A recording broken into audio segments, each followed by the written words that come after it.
In 1938, Spain was in the throes of a civil war that had been ongoing for 2 years. The conflict saw the rise of support from the Nazis for the nationalists, causing the Republicans to face a decline.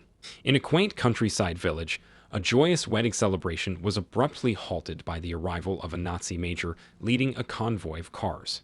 Attempting to lighten the mood, the family offered the major a drink so potent that it caused him to choke, eliciting laughter from the locals. However, the major, offended by the jest, swiftly ordered his officers to open fire, unleashing chaos on the celebratory gathering. The situation takes a different turn when Captain Jan, facing execution for an altercation with a judge, is spared by his high-ranking uncle, General Lozano. In a subsequent meeting, Lozano tasks Jan with a critical mission: to deliver a letter to a perilous location called Alarcos, located deep within enemy territory. This seemingly insurmountable task, offered as an alternative to the death penalty, compels Jan to accept the mission. Unable to drive himself, he is accompanied by Decruz, a boy being punished for perceived cowardice during a battle. Their journey takes an unexpected twist as they encounter German soldiers blocking their path. Jan, undeterred, employs a threat with his gun to secure passage, only to observe the Germans erecting fences around the area.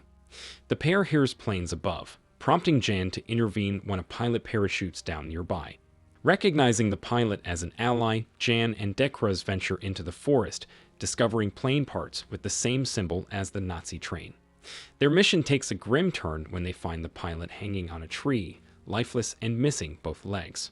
The plot thickens as Jan and Decruz are surrounded by soldiers from the opposing side.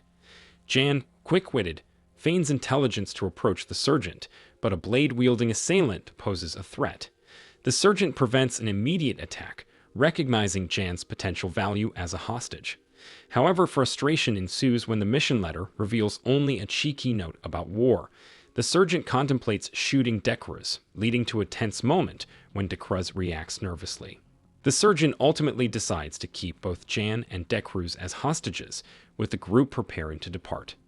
A photographer stays behind, leading to a shocking turn when the supposedly deceased pilot reanimates as a zombie, attacking a soldier. Brodsky intervenes, getting his hands covered in a strange blue powder during the struggle. Despite opening fire, the zombie persists until the sergeant delivers a fatal shot to the head. Confusion envelops the group as they grapple with the idea of a possessed pilot. Suddenly, another seemingly dead friend revives, prompting the group to take drastic measures to ensure his demise. The situation becomes increasingly dire as they tie Jan and Decruz's hands and head to their camp, only to find it under attack, with the same blue powder present. Mutated wounds and reanimated bodies create a nightmarish scene, forcing the group to fend off the encroaching zombies with gunfire aimed at their heads. There are too many of them, though, so the group runs to the shore and manages to escape on a boat. The zombies try to follow them, but they can't go too far. Afterward, the sergeant finally allows for Decruz's and Jan's ropes to be cut off, but first, he punches him so they can be even. Because of the exceptional situation, they agree to work together for now, even if they belong to opposite sides. Eventually, they reach another shore, and after hiding the boat with a bunch of branches, they start crossing the forest, only to find more zombies. These seem to be civilians and waste no time in attacking the group. Priest Killer gives Jan a weapon so he can defend himself, while Brodsky has to pull the crews out of the way, only for the zombies to jump on him instead. Brodsky manages to knock a few zombies down, but one bites his leg and keeps him in place, while more zombies surround him and bring him down. Priest Killer wants to help him, but Jan pulls her back because there's no point. After watching your friend become food, the group keeps going, and in the evening, they find their safe house. As soon they enter, they find 3 people pointing their weapons at them: Lieutenant Jorel, Private Ruffier, and Sister Floor. The group also takes out their weapons and an argument ensues, but when they realize they're all running away from the zombies, they agree to work together. They spend the night in the safe house and Floor takes care of any wounds. While sharing dinner, Decruz realizes Fuse is a famous bike racer who signed an autograph for him when he was a child, but Fuse denies it. Jorel tries to hit on the priest's killer, so to get him off her back, she tells him the gruesome things she did to the priest that abused her little sister. The commissar finds a private spot and reveals he has a phone, which he uses to make a mysterious call in secret. Meanwhile, Jan uses the letter to light his cigarette, and the heap makes a secret message appear on the paper. It's a map of the entire area, but he keeps it to himself for now. Afterward, he also tries to hit on the priest killer, but she rejects him too and notices his hands aren't worn off from labor or fighting, causing him to confess he's just a lawyer. Later in the night, they hear a wolf crying in pain and look out the window to discover a zombie approaching the house. But soon a horde shows up and approaches the house too. The group gathers their things to leave, but the zombies begin reaching through the windows and grab Priest Killer, who quickly frees herself using her blade. They're starting to open the door too, so they rush to block it with a heavy box before escaping through the back door. As the zombies open the door and get inside, Fuse lights up some dynamite and throws it at them before leaving, effectively blowing up the house with all the monsters inside. After a few hours of walking through the forest, the group finds electric fences with a bunch of zombies stuck on them. One of these electrocuted zombies is Brodsky, so Jan gives him a mercy shot. Afterward, Jan shows the others the map, which is written in German. It seems that the Nazis knew about the zombie hordes coming out of the valley and calculated the time and direction these hordes would take, so they put up fences to stop them. This makes the group think the Nazis are responsible for the experiment that created the zombies in the first place. Since they're inside the fenced area, they have no way to escape. The team decides to look for the location marked with an X on the map to investigate what's going on. They find the village from the beginning, but they don't see anyone around, just a destroyed party covered in blue powder. While the crew begins working on fixing a truck, the priest killer notices lights in the church, so they go inside, only to discover a rather disturbing lab. Among all the blood-covered tools, there's a container with the same symbol from the train. Suddenly, they hear a noise and find a woman coming out of hiding. It's Anna, the bride from the wedding. She explains that when the Nazis opened fire, she was saved by her husband falling on top of her. Then they threw the blue powder, and Anna used the distraction to hide. Soon she heard the dead people moving again, and the Nazis laughing while watching from afar. Now and then they would capture some zombies and bring them into the church, where they'd put up a lab to experiment on them. All of a sudden, there was an explosion, and the blue powder started to spread, and then there were Nazi zombies too. The few survivors tried to escape, but they never stood a chance. While the group hears the story, the commissar finds all the paperwork related to the experiments and steals it. At that moment, they hear the engine of the vehicle, but when the group tries to leave, the commissar blocks the door with his gun out. He confesses he's stolen the formula for the blue powder and wants to use it to win the war, but he also wants to leave anyone from the opposite side behind. His team refuses, and when the sergeant threatens him, Cruz enters the building, so the commissar takes him hostage. Using him as a shield, Commissar slowly leaves the church before throwing Cruz back into the team. However, before he can shoot, a horde of zombies jumps on him to eat him. Flora immediately closes the door and reveals she knows this church, so she guides them to the back where a secret underground tunnel hides behind another door. As the group rushes through the tunnel, Anna suddenly transforms into a zombie and attacks Jarl. The others push her away from him, and as they struggle, Anna bites Raffer on the foot. He kicks her away, and while Jarl holds her down, the priest killer shoots her in the head. Raffer's foot has a red stain, so the others make him take off his shoe and sock to prove Anna's teeth didn't reach his skin. At that moment, they hear the zombies coming closer, so they keep on running and reach a gate, which they shoot open to escape. Once everyone is out, Flora closes it again from the inside as she reveals she's been bitten. Sergeant says goodbye to her by giving her a few extra bullets, and Flora goes down shooting as many zombies as possible. Walter Cruz runs back into town to retrieve the truck.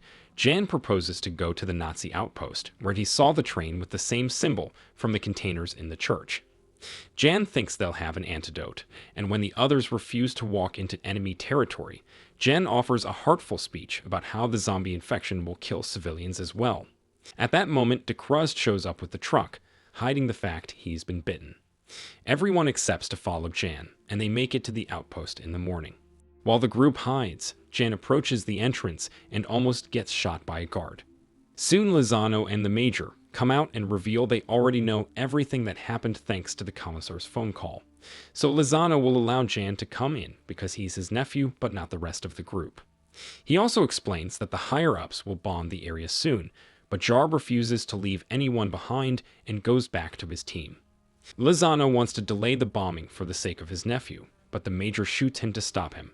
Meanwhile, the group doesn't want to die without causing some ruckus first, so Ducruz reveals he was bitten by a zombie hidden in the truck and volunteers to take an explosive to the gates. Before he leaves, Fuse confesses he does remember the day he signed an autograph for him. Ducruz approaches the gates with a grenade in hand, only to get shot by the guards. However, he immediately turns into a zombie and lets the guards keep on shooting him until he reaches the gate. Rafier tries to provide some backup with his sharpshooting, but Ducruz gets shot in the head anyway. As he falls, so does the grenade, and the front gate is blown up. The group rushes inside and crosses a tunnel, where they quickly shoot a few guards before moving on. Soon they find the train, where everyone is getting ready to leave the outpost before the bombing starts. Jan wants to find the antidote, but Fuse and Jarl aren't interested in saving the world and mingle with the crowd, hoping to escape. At that moment, the zombies come out of the tunnel too, and the Nazis get busy trying to fight them. So the rest of the group starts making their way further inside. A zombie manages to find them and tries to attack, but he's shot down by Rafier, who has climbed on top of the train. The room has become a vicious bloodbath, so Rafier decides to stay on the train to provide cover while Jan Surgeon and Priest Killer run ahead. They also keep encountering zombies, so they shoot whoever gets in their way. Nearby Gerald is also shooting zombies down and soon runs out of bullets, so he thinks of fighting with his fists. Rafier uses a few bullets to save him too, only to suddenly get dragged down by another zombie. Terrified, Gerald runs to hide inside a truck at the same time that Fuse does the same. As they proceed to bond over missing their wives, they look in the mirror and notice that the back of the truck is filled with explosives. Fuse has some dynamite left, so Jor-El lights it up with his cigarette, and the guys go down with a huge explosion, bringing a bunch of zombies with them. Back to the trio, they finally find the train car with the symbol. So Sergeant decides to find the engine to drive the train out, while Jan and Priest Killer look for the antidote. Inside the train, they find the Major, who just gave himself an injection. Jan thinks he wasted the antidote, but the Major explains there isn't one. He proudly admits he created the powder and gets excited when his body starts transforming, but Priest Killer immediately shoots him in the head. At that moment, the zombies start pounding the door and Jan steps back, only to find a chained zombie behind a curtain that bites his hand. Wasting no time, Priest Killer shoots the zombie and then amputates Jan's hand to prevent him from transforming. As soon as it falls, the hand mutates. Then the zombies manage to open the door and get inside. So Jan and Priest Killer take shelter inside a small compartment. At the engine, Sergeant manages to get the train going, but he's soon surrounded by zombies. After shooting a few, he uses the last bullet to self-delete and avoid becoming a zombie too. As the train leaves the tunnel, a bunch of planes finally bomb the area, killing all the zombies while Jan and Priest Killer kiss. Moments later, Rafier wakes up and is surprised to see the train has safely escaped the area. Jan and Priest Killer are also fine thanks to the protection of a compartment. Eventually, they get off the train and Jan offers Priest Killer to come with him, but she turns him down and chooses to go to France instead. As she leaves, she refuses to tell Jan her name. Back on the train, a dead soldier's hand moves. Make sure to subscribe and turn on notifications so you can watch more videos like this. Thanks for watching. So, what do you think of this movie? Drop your thoughts in the comments section below. Any constructive feedback is highly appreciated. Also, did you enjoy the recap? Hit the like button if you liked it, subscribe if you loved it, and feel free to share this content with your friends and family as well. Please check out our channel to find even more movie recaps of your liking, and don't forget to ring the notification bell to stay updated with our future videos. And that's about it. Thanks for watching, and see you in the next videos.